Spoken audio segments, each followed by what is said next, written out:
நாங்க மாதமானா மகளிர் உரிமை தொகை 1000 ரூபாய் கொடுக்குறோம்.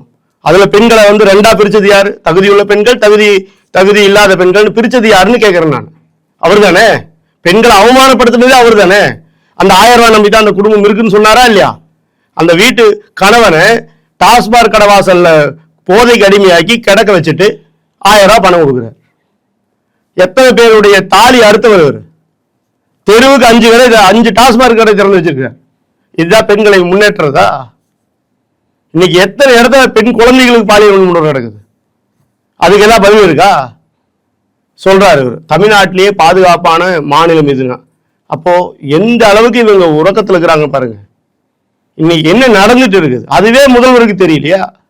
இவங்க வீட்டு ஃபேமிலி சேஃபா இருக்குது, அதுதான் அவர் தமிழ்நாடுன்னு நினைச்சிருக்கிறார்.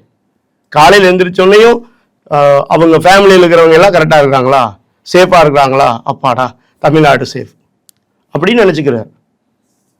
ரோட்டில் வெளியில் பார்த்தா தானுங்க தெரியும். 200 ரூபாய்க்கு கூட்டிகிட்டு மக்கள் உட்கார வச்சுக்கிட்டு இன்னைக்கு 200 ரூபாய்க்கு தானே அந்த மக்கள் வர்றாங்க. அவங்களுடைய நிலைமையை நினைச்சு பாருங்க. அந்த 200 ரூபாயில அந்த குடும்பம் நடத்தலான்னு தானே வர்றாங்க.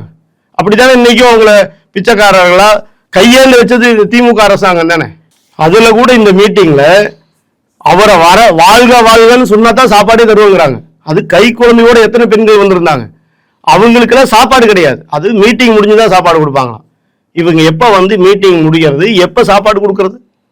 பாஜக கூட்டத்துல மதுராந்த கூட்டத்துக்கு போகும்போதே சாப்பாடு, வரும்போது ரிட்டர்ன் வரும்போது சாப்பிட்றதுக்கு உண்டான சாப்பாடையும் சேர்த்து கொடுத்தாங்க. வாழ்க வாழ்க கோஷம் போட சொன்னோமா நாங்க? மக்கள் தன்னெழுச்சியா போட்டாங்க. ஆனா இவங்க கேட்டு வாங்குறாங்க. அது ஸ்டாலின் அவர்கள் வரும்போது வாழ்க வாழ்க கோஷம் போட்டாதான் அந்த அளவுக்கு கேட்டு வாங்குற அளவுக்கு தான் இன்னைக்கு திமுக இருக்குது. அந்த 200 ரூபாய்க்கு இன்னைக்கு கையேந்த வச்சது யார்? திமுக அரசாங்கம் தானே.